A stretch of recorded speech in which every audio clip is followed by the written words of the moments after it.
Hello everyone, welcome back to Fern's Family Lifestyle. Today I'm showing you an easy way to make soft and fluffy Goan Sannas without toddy.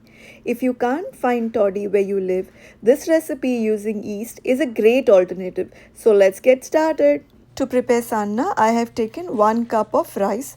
It is the normal regular white rice. I have not used the parboiled or any other brand, but just a regular white rice. Wash rice thoroughly, then drain the water and put fresh water and keep it soaking for overnight. Next morning, add the soaked rice to the blender jar so that we grind the rice. I will be using coconut milk. I'm going to use 1 full can of coconut milk but in batches because my mixie jar is small. Once you add coconut milk to the blender jar, the next what I'm going to add is sugar. You can add sugar as per your taste. I'm going to add little more sugar because I'm making a little sweeter sannas. If you don't want to add sugar and just make it regular savory sannas, you just add a little bit of salt and grind it. Once we have grinded, our batter looks something like this, and this is the consistency which we require. It should not be too watery, but it should be pourable consistency. Step is to prepare the yeast mixture. I have taken a half a glass of water or less than half. I have added 1 spoon of sugar. The water has to be lukewarm water for the yeast to rise. I'm taking here instant yeast. I'm going to add this full packet of yeast to the water and then stir it well. Close it with the lid and allow it to rise. It will take around 10 minutes depending upon the weather conditions. The yeast has activated well and you can see a nice froth and it has risen up. So this is a good sign that our sannas will also become soft and fluffy.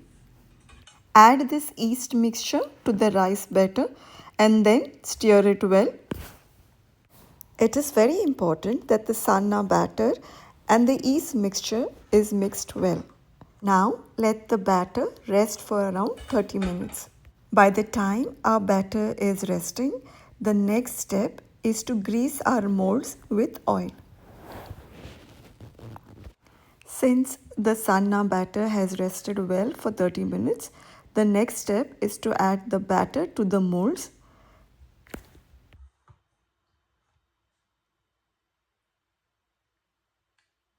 I'm using this steel plate and I'm going to grease it with oil, and then I'm going to add the sanna batters so I can make the triangle shaped sannas too. Let's keep our steamer ready. I have added water to the steamer and kept it to boil.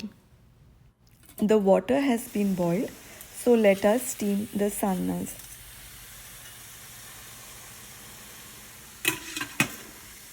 To check if the sannas are steamed or no, just take a toothpick or a knife and poke it in the between. If the knife comes out clear, that means the sannas are ready. Once you remove the sannas from the steamer, just keep it in the cold water so they demold easily. Demold it with the help of a knife and scrape out the sides. The sannas will come out easily. Our soft and fluffy Goan sanna is now ready. I hope you enjoyed this recipe using yeast instead of toddy. If you try it at home, I'd love to hear how it turned out. Thank you so much for watching. If you enjoyed this video, please do like, share and subscribe. And I'll see you next Saturday with another recipe from my Goan Breakfast series. Till then, God bless